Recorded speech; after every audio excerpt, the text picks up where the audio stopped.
It had been 3 months since I last saw Brad Coleman, and he suddenly said he wanted to get married. The last time I met him, I overheard him telling his friends he was sick of me. Everybody in the room burst out laughing.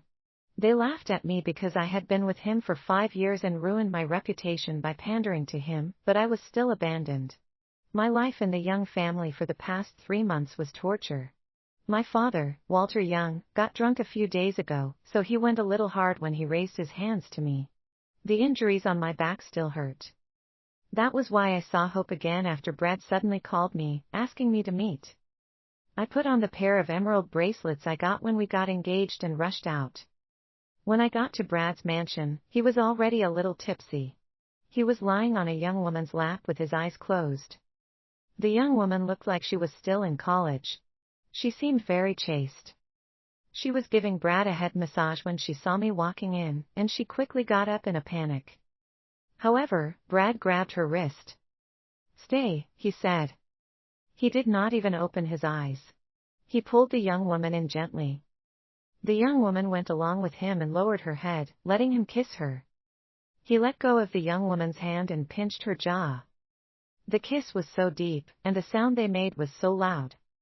I clutched my purse and stood at the entrance in a daze for a while before I regained my composure. I pretended that I did not care and looked out the window before I said, "I'm going to the garden for a stroll. I'll come back later." Brad let out a sneer as soon as I said that. The young woman by his side immediately stood up and said, "I think I should head out and let her come over." Brad did not stop her. He toyed with her hand for a while before reluctantly letting it go. "It's freezing outside. Don't catch a cold." The young woman snickered and nodded. Her long, luscious hair covered half of her flushed face. She politely greeted me when she walked past me. I nodded and smiled at her as well. She was young. Her eyes were bright. The way she acted so bashfully reminded me of my younger sister. "Come here, Leah." Brad leaned against the couch and patted the empty seat next to him. A huge chandelier was in the room, filling the space with glistening light. Brad had a well-defined jawline and beautiful features, which looked unreal under the gorgeous light. I was dazed for a moment, and I felt a little sorrow that I could not describe. Brad's eyes were dreamy. The ends of his eyes were a bit red because he was tipsy. His collar was unbuttoned, and his neck and collarbone were covered in hickeys. "That young woman is Zoe Spencer," he said. I nodded and replied, I know. What do you think about her?" he asked. I gave it a thought and replied, "She seemed innocent, simple. And she's also very obedient." Brad nodded. "Isn't she just like you 5 years ago?" I was stunned. 5 years ago, I was a college freshman. In Brad's words, when he pursued me, I was so pure that he felt sorry for me. He truly loved me back then. He doted on me as well. He treated me like I was a precious treasure. Our relationship was the longest that he ever had. I even got engaged to him before I graduated college. It was a pity that I was already in ruins and my reputation was in tatters. Everyone in the capital knew I had done plenty of shameless things to hold on to a wealthy catch like Brad. At that time, he said he was tired of me being pure and simple. To pander to him, I forced myself to change and to blend into his dirty social circle. I forced myself to cater to his peculiar interests. He wanted a woman who was flirtatious and passionate. He liked a woman who was open and bold. I endured the embarrassment and satisfied him. However, what I got in return was his nasty words. "You're shameless, Leah. Escorts aren't even as wild in bed as you are. Look at you now. Do you even look like a lady from an affluent family?" He broke up with me. Walter used my younger siblings to blackmail me. To make Brad stay, I tried to take my own life. At that moment, he told me, whose reputation was already in ruins, that he liked Zoe. He liked that she was just like me 5 years ago. I wanted to laugh, but I could not. "I really like her. I want to make her my wife. She's not like you. She's very timid and very pure. I have to take responsibility for her," Brad said. I wanted to say something, but my lips seemed glued together. I could not make a sound. It took me a while to put on a forced smile, and I said, "All right. I understand. I can talk to the young family for you, he said. No need. I'll think of a way to take care of it myself, I said. Suit yourself. He staggered to stand up, and he took out something from his pocket. He threw it on the coffee table, creating a thud. My eyes widened. That was the gift I exchanged with him when we got engaged. It was a heart necklace that belonged to my late mother. Brad had given a pair of emerald bracelets that his mother wore when she got married. Those were the bracelets that I was wearing at that moment. Take the bracelets off. Our engagement is off, he said.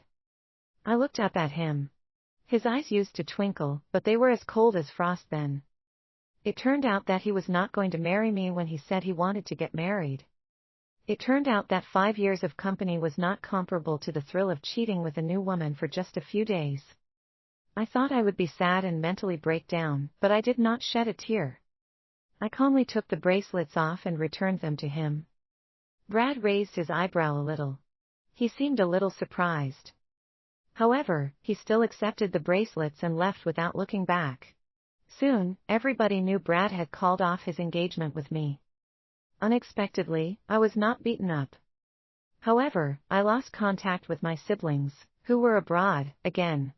I knew that was how my father always used to vent his anger. He and my stepmother started searching the entire city for a suitable man for me to get married to. They wanted to marry me off to let the young family remain wealthy. However, nasty rumors about me gradually started spreading. They said I had done many nasty things to make Brad happy over the years. They said I was damaged, and I could not even bear a child anymore. Nobody in the capital city was willing to take in a woman like me anymore. My father's temper got worse as days passed, and my life got harder and harder to endure. 2 months after Brad broke off his engagement with me, shocking news about him started spreading again. They said he was about to get engaged again, and it was to Zoe. Brad even fought with his parents for her. The group of people who loved drama deliberately sent me the news. I knew what they wanted to see. They were just too bored and were starting to miss the days when they had a clown like me by their side. Leah, I think Brad still likes you very much.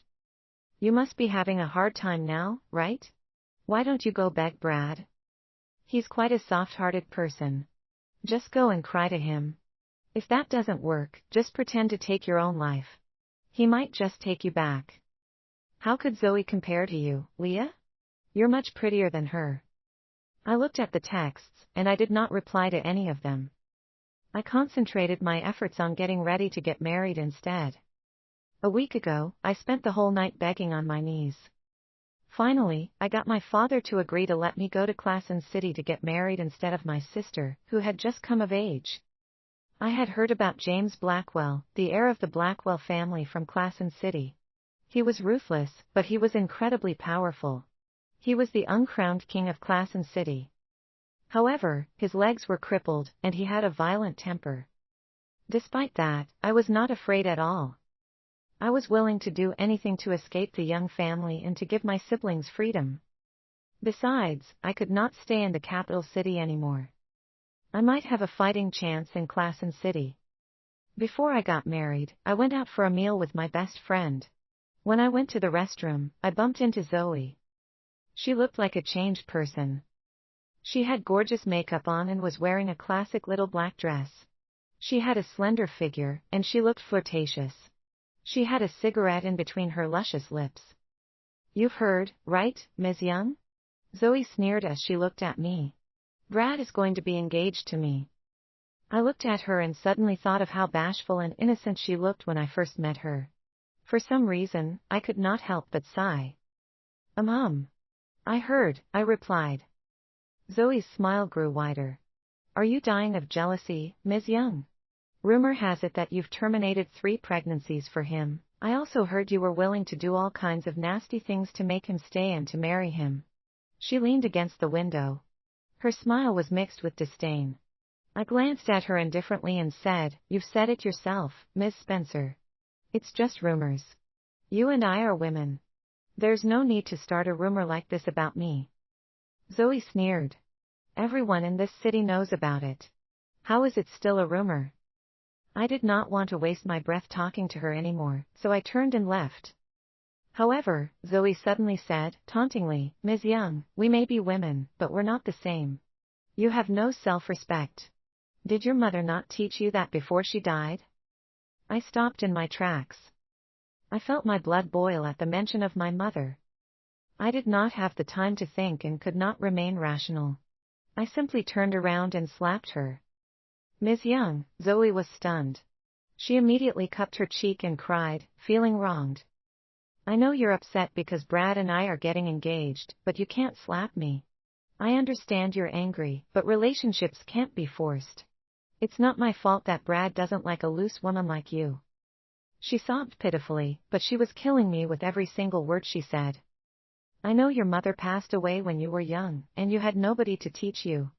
So, I'll let you off the hook this time, Ms. Young." I gritted my teeth so hard that they were hurting. I raised my hand and wanted to slap her again. However, Brad grabbed my arm with all his might. "Leah, apologize to Zoe," he ordered. "I won't apologize," I replied. I straightened my back. My face and lips were pale, but my reddened eyes were bright. Brad was taken aback. Over the years, he had seen me being innocent and obedient. He had also seen me crying hysterically as I harassed him. I had been naive. I had been seductive. I had cried, smiled, and thrown tantrums in front of him. However, I had never been as calm and cold as I was then. He pushed Zoe aside, and he walked up to me indifferently. "Leah, I'm giving you one last chance. Apologize to Zoe." I looked right at him, and I suddenly laughed. My laughter was resolute. It was like I was risking everything. "Brad, I told you. I won't apologize. Over my dead body." The sound of a crisp slap echoed through the empty hallway. Brad seemed to be stunned as well after the slap. Zoe's hand was on her face, and her eyes were widened. She was in a slight disbelief as well. Everyone but me was taken aback. I raised my hand slowly and cupped half of my face that was hurting. Tears started welling in my eyes. "Leah," Brad subconsciously took a step forward, but I immediately stepped back. He was going to reach out, but he put his hand down again.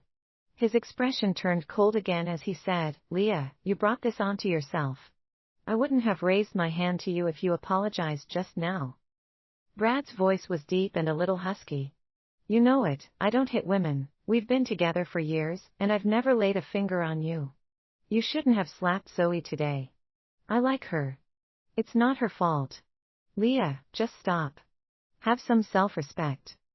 He had always been a man of few words. He had never said that much before. However, I heard none of it, not a single word. Tears welled in my eyes. I did my best to hold them back, but I failed. At last, tears started streaming down my cheeks like they would never stop. Brad's hands were clenched into fists. His eyebrows were furrowed tightly as well. Zoe walked up to him and said, "Forget it, Brad. Let's go." Brad held her hand, but his eyes were still on me. "Leah, stop trying to give Zoe a hard time. Don't appear before Zoe and I again, either. This is my final warning to you." He did not take Zoe away after he said that. He just stared at me as if he was waiting for my answer. However, I said nothing. I just lowered my head a little. It was as if I was trying to shed my lifetime of tears in one go. After half a minute, Brad left with Zoe. Right as he turned around, I said softly, "All right. I'll never appear before you and Zoe again for the rest of my life." Brad stopped in his tracks for a moment, but it did not take long for him to walk forward with Zoe again. He did not look back, not even once. Zoe, however, turned around and glanced at me. There were tears in her eyes, but she also had a smug smile. I put my hand down slowly. This is great, I thought. I had been entangled with Brad for 5 years. The love and hate I had for Brad that were almost etched in my bones had finally been eliminated once and for all. I could leave for good without any distractions and anything to hold on to. I received many texts and calls after I went home that day. Most of it was a screenshot of Zoe's social media post. The most eye-catching thing in her post was the engagement ring she was flaunting. I closed the message app and did not reply to any of the texts. I did not answer any of the calls either. My face was still a little swollen, so I put an ice pack on it. When I returned, I saw a text from the bank that I had received a transaction. I was confused. Then, I was stunned when I saw the series of zeros after I opened the message. Before I had the chance to count them, my phone rang. The contact on the screen was a name I had saved, Mr. Blackwell. It was the first time James had called me after our engagement was confirmed. I felt my heart pounding. I took a few deep breaths before I answered the call. Have you received the money, Ms. Young? I've received it, but Mr. Blackwell, you've already given us a wedding gift, I reminded him softly, wondering if his subordinate had made a mistake. The wedding gift was for the Young family. This money is meant for you, he replied. I held my phone in a daze before softly saying, Mr. Blackwell, you don't have to do this. I was once engaged to someone else. My reputation is not a good one. It's fine. James' voice was extraordinarily deep and pleasant to the ears. It also had the power to comfort others. I thought about the rumors about him. He was supposed to be cruel, ruthless, temperamental, and violent. However, his voice did not sound like it at all. You said it yourself. That's before, so it's all in the past now. Just forget about them, Ms. Young. You'll soon come to a faraway city to get married. If there's anything you like, just buy and bring them to Classen City, he said. Tears started welling in my eyes, but I smiled and said, Thank you, Mr. Blackwell. Nobody had heard a peep about me getting married into the Blackwell family. That was what James wanted. The people that the Blackwell family sent to escort me had long arrived in the capital. With them around, the Young family became incredibly well behaved. Because of that, no soul in the capital city knew I would get married in a faraway place. 3 days before I left, I had all my luggage packed up. I looked at the exquisite treasure box on my vanity. There was a coupon that had turned yellow on the vanity as well. Brad had given me the treasure box when he pursued me back then. There were 9 layers, and each of them was packed with all kinds of jewelry. The coupon to trade for a wish was a thank you gift he had given me when he was 12. Of course, he had long forgotten about it. I once thought of using the coupon to get him to marry me. However, in the end, I was unwilling to waste my life on a man like him. The jewelry was too precious. Of course, I had to return them. The coupon had his signature, so I could not let it fall into someone else's hands. I packed up the things carefully and called Brad's personal assistant. These things are very valuable. You must hand them to him yourself, I said to Brad's assistant. He was polite, but he was clearly annoyed. A bit of advice to you, Ms. Young, stop wasting your time. Mr. Coleman is getting engaged soon. It's better for both of you to go your separate ways. He thought I wanted to pull some tricks and beg Brad to take me back. I wanted to explain, but he clearly could not even be bothered to brush me off. He threw the box in the trunk and drove off. I quietly left the capital city with the people the Blackwell family sent to escort me. 2 days later, I met my future husband for the first time. He was James, the heir of the Blackwell family. He wore a sharp black suit and looked elegant and handsome. He was in a wheelchair and had a thin blanket covering his knees. However, his back was straight, and his shoulders were broad and powerful. So, because of that, people would completely forget about his disability. Leah, he called my name in a deep voice. I took a deep breath and quickly walked up to him. Then, I crouched down and met his eye level. I must have been incredibly nervous and timid. That was because I saw a tiny version of myself in his deep-set eyes, and even my lashes seemed to be fluttering. I secretly took a deep breath, plucking up my courage to raise my hand. Then, I held his hands, which were placed on the blanket. Hello, Mr. Blackwell. I'm Leah Young, I said. I heard the people around me gasping when I held his hands. However, I was so nervous that I could not care about all that. I subconsciously held his hands tighter instead. James did not push me away. His hands were big, and his fingers were long. I could not even hold them in my hands. Right as I was about to suffocate because of my nerves, James held my icy hands. He wrapped my freezing hands in his palms and held them tightly. Leah, push me to my room, he said. I quickly got up, but I staggered and almost fell. James reached out and grabbed my waist. Be careful, he said. He let go very quickly, but my cheeks were a little flushed. I hummed softly in acknowledgement and took over his wheelchair from the household staff. Then, I pushed him to his room. Once the door was shut, the warm lights turned on. James glanced at me and pointed at his legs. There was a faint grin on his face, but it also seemed like it was just my illusion. My legs don't work, Leah. I'll have to rely on you tonight. I lowered my head, not daring to look at him. I nodded a little and pinched my earlobe awkwardly just to find that it was burning. Before Brad got engaged, he had a gathering. His fiancée-to-be, Zoe, was not there. It was just his friends. After a few rounds of drinks, they all were a little drunk. Someone with a big mouth suddenly mentioned Leah's name. Brad had many girlfriends, but I still think Leah is the prettiest. That's right. All of us agree. Honestly, if Brad hadn't warned us, I would have gone after her. Get in line, dude. The few of them were getting more and more overboard as they spoke. At some point, Brad put down his glass. He leaned against the couch, staring at them.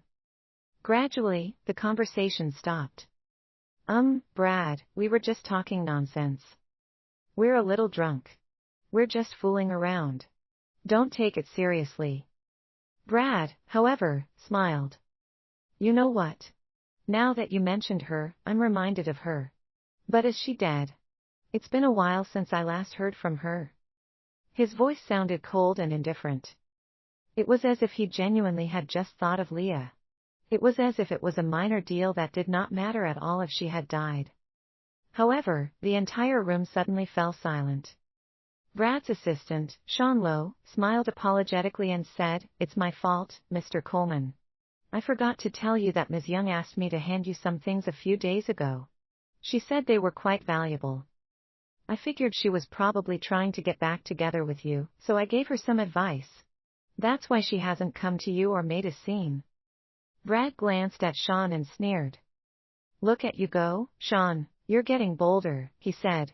Sean was so frightened that he quickly got up and said, Mr. Coleman. Who are you to make decisions for me? Brad barked. Yes, I've crossed the line. Sean bowed his head, drenched in sweat. Brad looked down. He spun his ring on his middle finger out of habit and said, Call her. Tell her to get here in 30 minutes. Sean was stunned. Pardon? Brad turned his head to look at the pitch-black night sky. If she doesn't get here in time, I'll get engaged to Zoe tomorrow, Brad